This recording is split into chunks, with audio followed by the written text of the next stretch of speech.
The Man Who Became a Pig.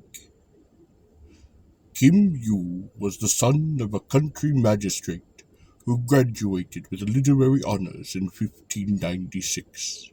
In 1623, he was one of the faithful courtiers who joined forces to dethrone the wicked prince Kwang Hai and place In Zhou upon the throne. He was raised to the rank of prince and became later prime minister. In the year 1624, when Yi Kuo raised an insurrection, he was the means of putting it down and of bringing many of his followers to justice. In 1648, he died at the age of 77. In the last year of Sonzhou, the king called his grandchildren together and had them write Chinese for him and draw pictures. At that time, In Zhou was a little boy, and he drew a picture of a horse. King Sonzhou gave the picture to Yi Hengbok, but when the latter, some years later, went into exile, he gave the picture to Kim Yu. Kim Yu took it and hung it up in his house, and there it remained. Prince In Zhou was one day making a journey out of the palace when he was overtaken by rain and took refuge in a neighboring gate quarters. A servant maid came out and invited him in, asking him not to stand in the wet, but Prince In Zhou declined. The invitation, however, was insisted on, and he went into the guest room, where he saw the picture of a horse upon the wall. On examining it carefully, he recognized it as the picture he had drawn when a lad, and he wondered how it could have come here. Kim Yu then came in, and they met for the first time. Prince In Zhou told him how he had been overtaken by rain and invited in. He asked concerning the picture of the horse that hung upon the wall, and Kim Yu in reply asked why he inquired. Prince In Zhou said, "I drew that picture myself when I was but a boy."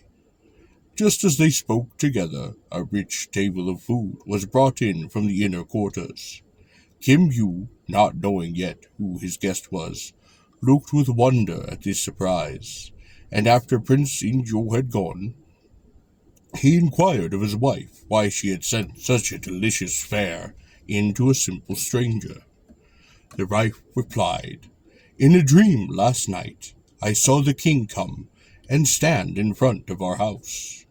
I was just thinking it over when the servant came in and said that someone was standing before the door. I looked out, and lo, it was the man I had seen in my dream. So I have treated him to the hospitality that I was able." Kim Yu soon learned who his caller had been, and became from that time the faithful supporter of Prince In Zhou, later helping to put him upon the throne. After In Zhou became king, he asked privately of Kim Yu where he had got the picture, and Kim Yu said, "I got it from Prince Yi Hongbok."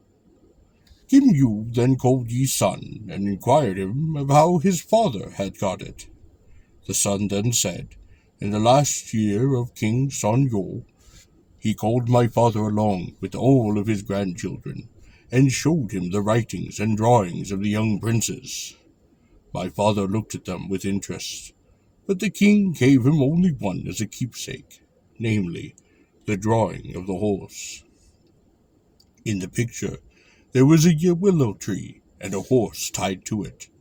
Kim Yu then recognized the thought that underlay the gift of the picture, namely that Prince Yi Hongbok should support In Yo in the succession to the throne. A certain minister of state, called Kim Yu, living in the country of Xiangpyong, had a relative who resided in a far distant part of the country, an old man, aged nearly 100. On a certain day, a son of this patriarch came to the office of the minister and asked to see him. Kim ordered him to be admitted, and inquired as to why he had come. Said he, "I have something very important to say, a private matter to lay before your excellency. There are so many guests with you now that I will come again in the evening and tell all. In the evening, when all had departed, he came, and the minister ordered out his personal retainers and asked the meaning of the call. The man replied, saying, "My father, though very old, was, as you perhaps know, a strong and hearty man. On a certain day he called his children to him, and said, 'I wish to have a siesta. So now close the door, and all of you go out of the room. Do not let anyone venture in till I call you.'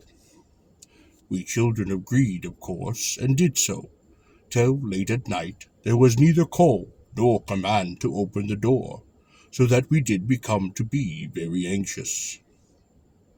We at last looked through their chink, and lo, there was our father, changed into a massive pig. Terrified by the sight of it, we opened the door and looked in. When the animal grunted and growled, and made a rush to get past us, we hurriedly closed the door again, and held a consultation. Some said, 'Let us keep the pig just as it is, within these doors, and care for it.' Some said, 'Let us have a funeral and bury it.' We ignorant country folk, not knowing just what to do under such peculiar circumstances, have come to ask counsel of your excellency. Please think over this startling phenomenon, and tell us what we ought to do." Prince Kim, upon hearing this, gave a great start, thought it over for a long time, and at last he spoke. "No such mysterious thing has ever heard of before, and I really don't know what is best to do under these circumstances. But still, it seems to me that since this metamorphosis has come about, you had better not bury it before death. Give up the funeral idea. Since, too, it is not truly a human being any longer, I do not think it right to keep it within the house. You say that it wants to make it escape, and as a cave in the woods or hills, it is its proper abode. I think you had better take it out, and let it go free into the trackless depths of some mountainous country, where no foot of man has ever trod." The son accepted this wise counsel, and did as the minister advised. He then took the pig away into the deep mountains and let it go. Then he donned a sackcloth and mourned, bearing his father's clothes for the funeral, and observed the day of metamorphosis as the day of the sacrificial ceremony.